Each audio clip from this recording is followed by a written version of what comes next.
कि पूतना बकी नाम पूतना का बकासुर की भगनी बकी जो अब अपने स्तनों से जो है कालकूट लगा करके भगवान को मारने की प्रेरणा की, उस विषय युक्त स्तन प्रभु के मुख में दे दिया, पर वह भगवान पापियों को भी आपने ताड़ डाला। पूतना चाहे जैसी थी बुरी भली, पर उसने काम तो मां का ही किया था। जैसा यशोदा ने किया था उसी प्रकार वह पूतना ने भी जो है भगवान गोविंद को स्तनपान कराया।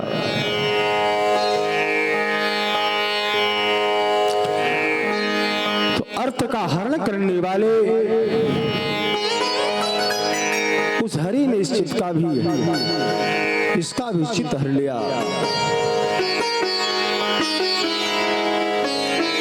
और भगवान के चरणों में जो मन को लगाता है उसके किए गए जो पाप हैं, पाप साप सब नष्ट हो जाते हैं।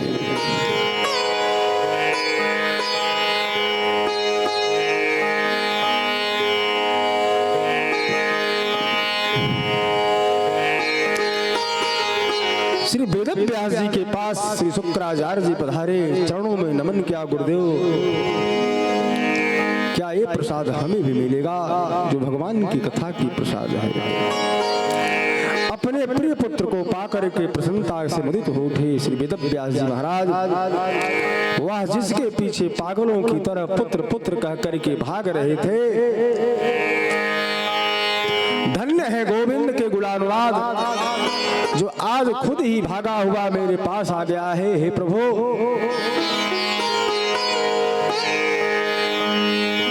प्रभु के चरित्रों का ही तो चमत्कार है।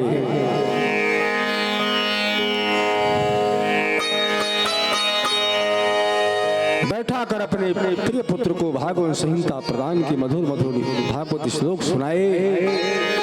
सुखदेव जी तो दीवाने हो गए, अब तक केवल परमहंस थे, आज श्री परमहंस हो गए हैं। अब तक निर्गुण सत्ता में चित्त परिनिष्ठा था, आज सगुण आकार श्री राधा श्री कृष्ण के जो है परमोपासक बन गए हैं। और वही भागवत संहिता को आत्मसात करने के बाद ही श्री सुखदेव जी महाराज ने अवसर आने पर परीक्षित के सामने परोस दिया। सुखदेव जी जैसे परमहंस 7 दिन तक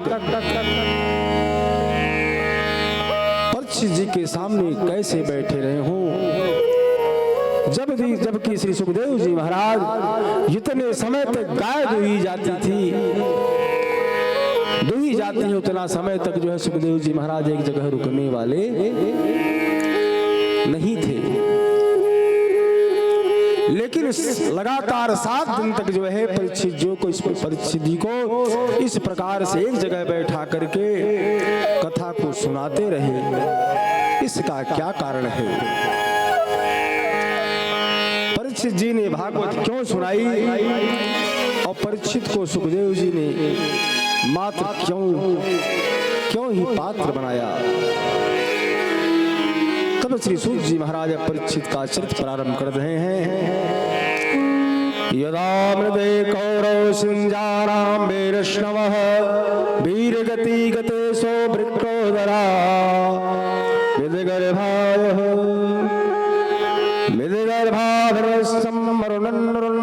धृष्टराष्ट्रपुत्रः। श्री सूत जी महाराज कहते हैं कि उस समय की बात है जब महाभारत के युद्ध में सभी कौरव मारे गए, पांडवों की विजय श्री हुई। अंतिम युद्ध में विशाल भीमसेन ने गदा से दुर्योधन का जो है उर्दंड का भेदन किया, जंघा तोड़ दिया और और मूर्छा अवस्था में दुर्योधन को छोड़ करके पांडव अपने शिविर में लौट आए थे। उस समय जो है अश्वत्थामा, जैसा कि हमने आप लोगों को कल बताया था कि अश्वत्थामा जिस प्रकार से जो है पांडव पुत्रों को मारा,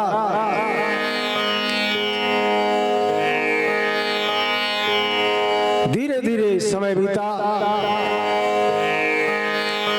भगवान गोविंद जो है हस्तिनापुर से द्वारिकापुरी को चले गए हैं और उनके साथ में अर्जुन भी चले गए हैं। समय बीतता गया,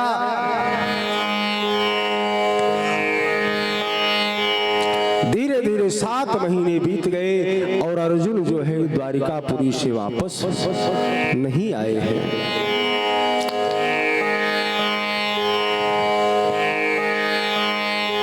वापस नहीं आए हैं। इधर जो है हस्तिनापुर में अनेक प्रकार का जो है अपशगुन दिखाई दे रहा है।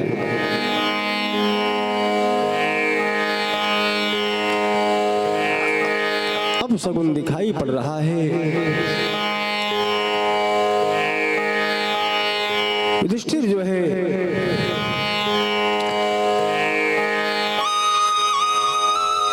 कहते हैं भरभीम से जाकर के पता लगाओ कि अर्जुन को गए हुए 7 महीने हो गए, लेकिन अभी तक वापस नहीं आए हैं। क्या कारण है?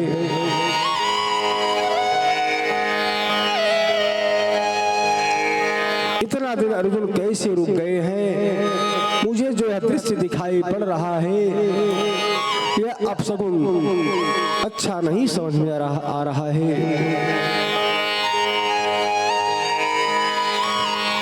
इस प्रकार से जो है धर्मराज युधिष्ठिर अनेक प्रकार की बातों को अपने मन में विचार बना रहे हैं, सोच रहे हैं क्या होगा, कुछ समझ में नहीं आ रहा है।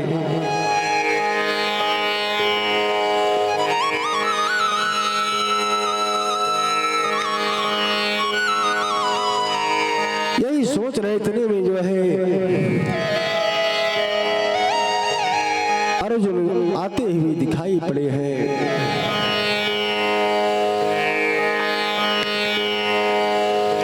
और उनका मुख जो है मलिन है, मुख लटका हुआ है।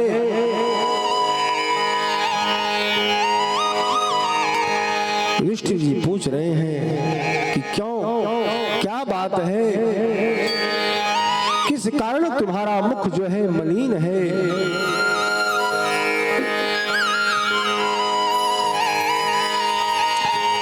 क्या तुम्हारा किसी ने कोई अपमान किया है क्या? क्या तुमसे किसी ब्राह्मण के ऊपर अत्याचार हुआ है क्या? क्या है बताओ, क्या तुम्हारी कांति विहीन क्यों हो गई है? ओह, क्या द्वारिकापुरी में इतने दिन रह करके आए हो? द्वारिकापुरी में सब कुशल क्षेम तो है? सांब प्रद्युम्न आदि यदुवंशियों के साथ सब लोग आनंद पूर्वक से तो हैं। एक एक बात जो है अर्जुन से पूछ रहे हैं युधिष्ठिर जी।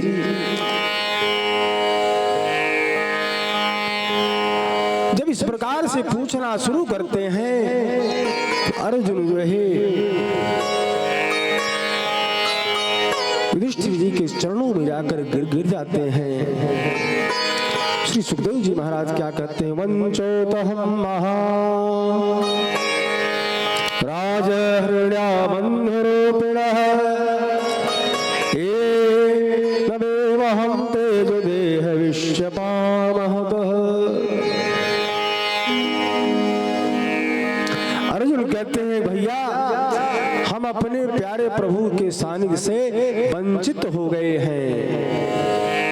एक एक प्रसंग जो है अर्जुन युधिष्ठिर जी को स्मरण करा रहे हैं। जिन प्रभु के कृपा से मैंने खांडव वन का दहन किया, युद्ध में में भोलेनाथ को भी संतुष्ट किया, जिन्होंने दुर्वासा के उग्र श्राप से अक्षय पात्र का दल एक दल पाकर के विश्वात्मा को तृप्त करके हमारे प्राणों की रक्षा की। स्वयंवर में जिनकी कृपा से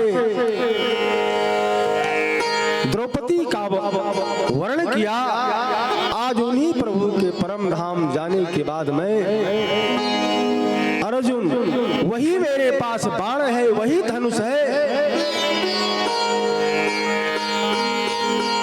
लेकिन आज मैं कुछ भी करने में समर्थ नहीं हूं। मैं तो केवल एक निमित्त था, जो करने वाले थे वह प्रभु थे।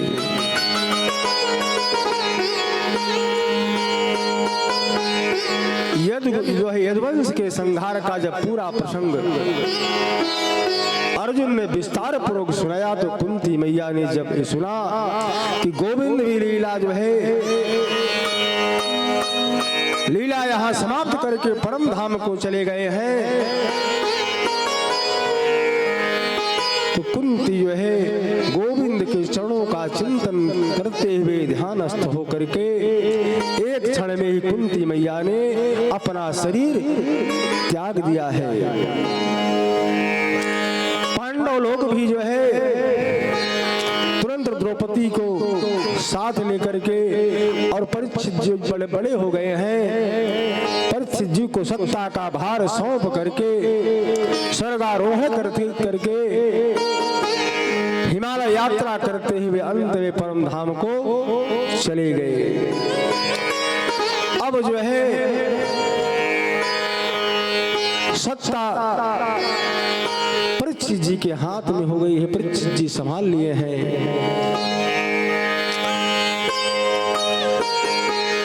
एक दिन परीक्षित जी के मन में आया कि चल करके थोड़ा प्रजा की व्यवस्था देखी जाए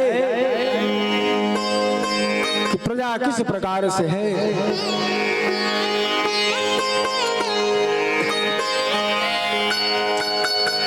जो है निरीक्षण करने के लिए अपने बुजुर्ग अनुभवी मंत्रियों को साथ लेकर के महाराज परीक्षित निकल पड़े हैं। जहां भी परीक्षित जी जाते वहां भी जो है उनके केवल पूर्वजों की प्रशंसा होती रहती।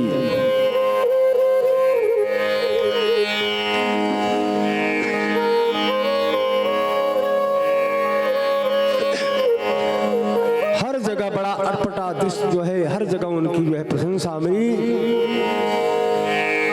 लेकिन एक जगह ऐसा मिला जहां उन्हें बड़ा अटपटा दृश्य दिखाई पड़ा। वहां क्या देख रहे हैं परीक्षित जी कि गाय जो है गाय बछड़े आंसू बहा रहे हैं, रोते जा रहे हैं, और एक निर्दयी जो है मुक्कों से मार रहा है उस गाय बछड़ों को।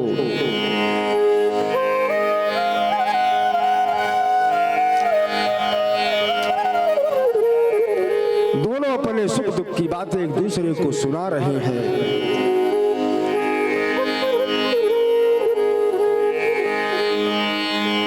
जब परीक्षित जी ने देखा कि इस प्रकार से दोनों गाय और बछड़ा दोनों दुखी हैं, परीक्षित जी ने जाकर के पूछा कि क्यों, क्या बात है। निर्दयी जो मुक्के से मार रहा था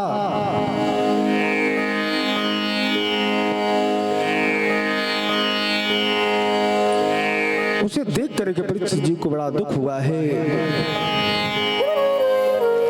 और उस गाय के 3 पैर टूट गए हैं, एक पैर पर खड़ी है।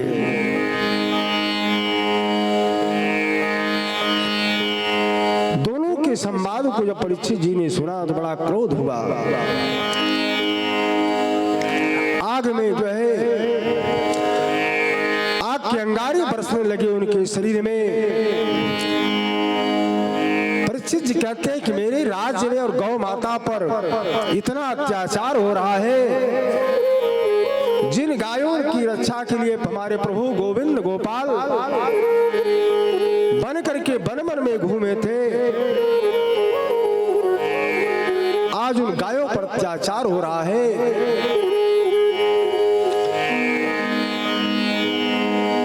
हाथ में तलवार लिए महाराज परीक्षित जी कहते हैं कि हे गौ माता, आपके रोने की आवश्यकता नहीं है।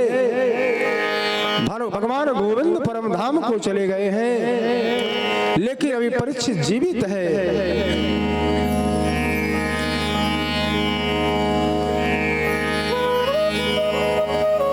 जब महाराज परीक्षित जी क्रोधित हुए हैं, जैसे आगे बढ़े तो उस दुष्ट में वह जो है कलियुग था सामने खड़ा,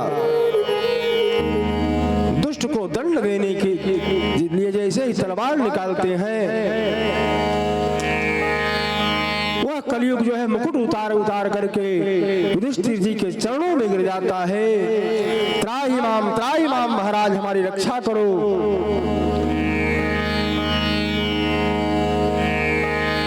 और जो शरण में आ जाए, क्षत्रियों का यह धर्म होता है कि जो शरण में आए उसकी रक्षा करनी चाहिए।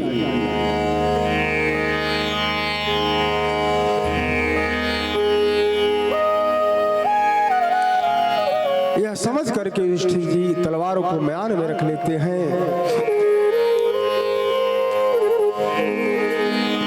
कहते हैं तुम कौन हो?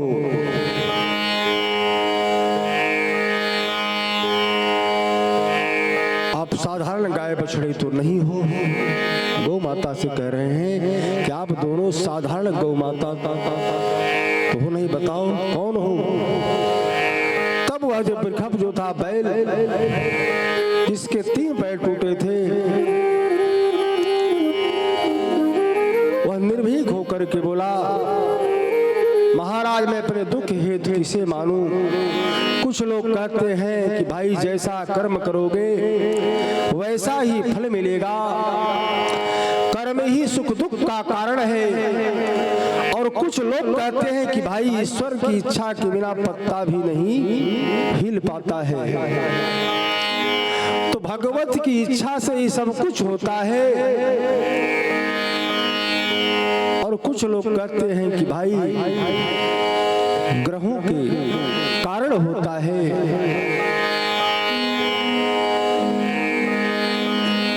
मेरी दुर्दशा क्या है मुझे कुछ समझ में नहीं आता है। तब परीक्षित महाराज बोले कि मैं बस पहचान गया, आप साक्षात धर्म है। क्योंकि पापी को पाप का उस समय फल मिलता है,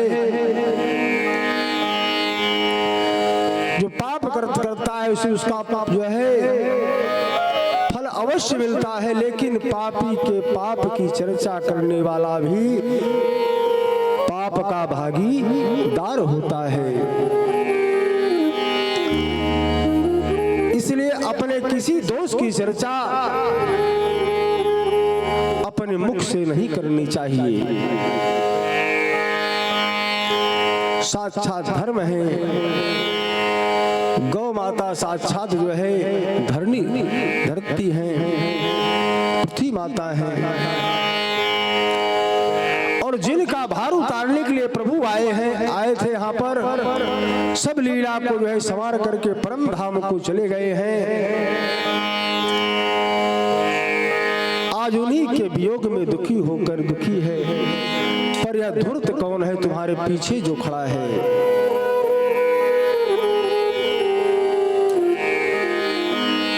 तब वह चरणों में गिर करके बोला कि मैं कलियुग हूँ। परीक्षित जी बोले, अच्छा तू कलियुग है तो मेरे राज के सीमा में प्रवेश करने का तुम्हारा दुस्साहस कैसे हुआ? कलियुग बोला, सरकार मैं तो कलियुग हूँ, लेकिन आप बताइए कि मैं जाऊं कहां? जहां भी जाता हूं एक छत्र तुम्हारा ही राज्य है, तो मैं कौन सी जगह जाऊं बताओ?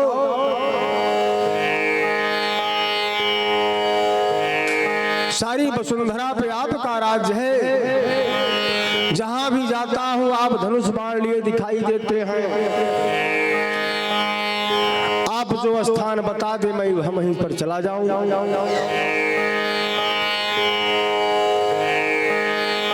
तब महाराज परीक्षित जी बोले, अच्छा है बताओ कि तुम्हारे अंदर गुण कितने हैं और दोष कितने हैं? कलयुग बोला, महाराज दोषों का तो मैं भंडार हूं, मेरे अंदर सब दोष ही है, सिर्फ एक गुण है। वह कौन सा गुण है? यत् फलम नास्ति तमसा योगिनः समाधिनां तत् फलम लभते सम्यक् लोकेशो कीर्तनम्।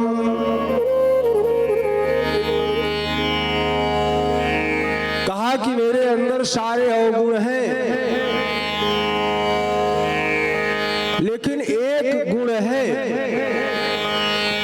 कि कलयुग में जो है केवल भगवान नाम के संकीर्तन करने से ही प्राणी के सारे किए गए पाप साप जो है वह सब नष्ट हो जाएंगे।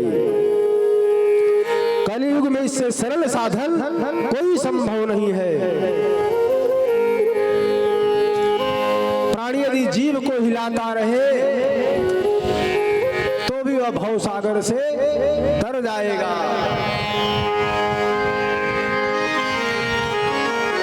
भव सागर से तर जाएगा।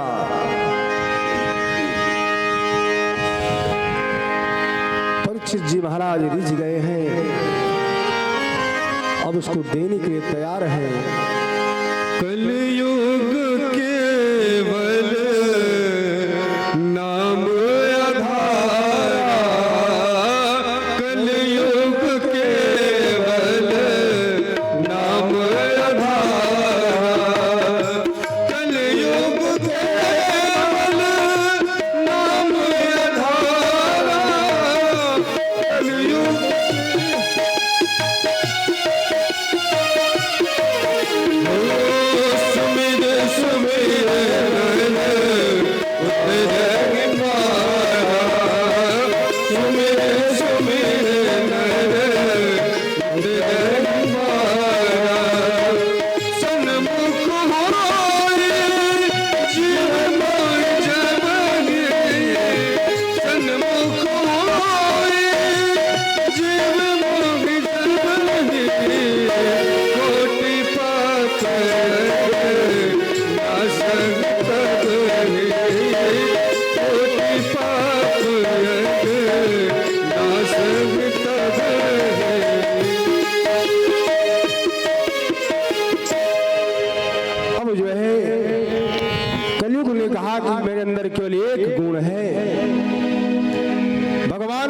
का जो संकीर्तन करेगा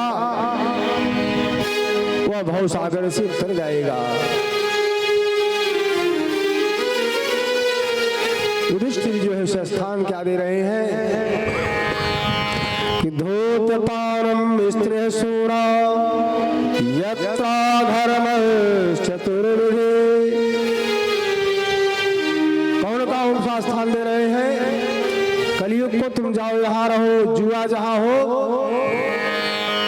जहाँ जुआ खेला जाता है वहां पर तुम्हारा निवास हो, जहाँ मदिरालय की दुकान हो वहां पर तुम्हारा निवास रहेगा, जहाँ लंपट पुरुष रहते हो उस स्थान पर तुम्हारा निवास हो, जहाँ जीव जंतुओं पर हिंसा होती हो ऐसे ऐसे स्थानों पर तुम जाकर के, चार स्थान युधिष्ठिर जी कलयुग को दे दिए कि 4 स्थानों पर जाओ, यहां रहो। कलयुग को गिलाता हुआ बोला कि महाराज मेरा परिवार बड़ा है, 4 कमरे में गुजारा मेरा नहीं हो पाएगा।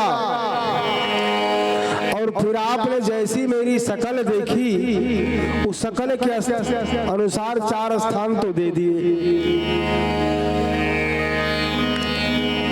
लेकिन मेरे अंदर भी एक गुण है कि कलयुग केवल नाम या धारा, तो कम से कम एकाक स्थान तो हमको अच्छा दे दीजिए।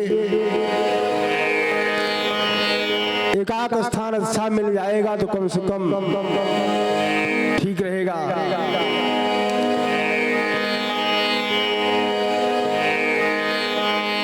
तब जो है युधिष्ठिर जी कहते हैं कौन सा स्थान चाहिए बताओ। पुनश्च यच याचमानाय जातु रूपम दापत्यम प्रभो, कहा मुझे सोने में स्थान दे दिया जाए, सोने में स्थान दे दिया जाए। परीक्षित जी प्रसन्न थे और तुरंत कहा जाओ स्वर्ण में भी तुम्हारा स्थान रहेगा। अब बात यह फंसती है किधर जो है परीक्षित जी कलयुग को स्थान दे दिए कि स्वर्ण में तुम्हारा स्थान रहेगा, तुम्हारा निवास होगा।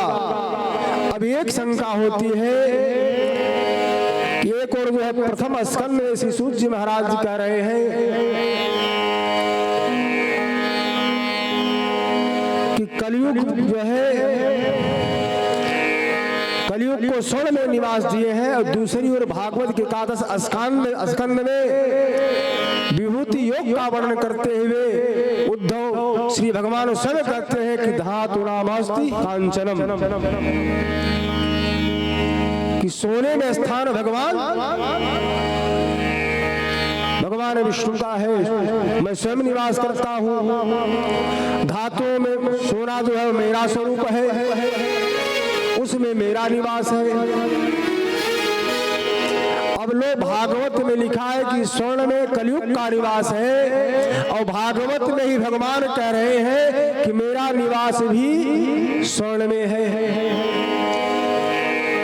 अब इसका समाधान कैसे हो? सोना तो हम आप भी पहनते हैं, तो क्या उसमें कलयुग का निवास है?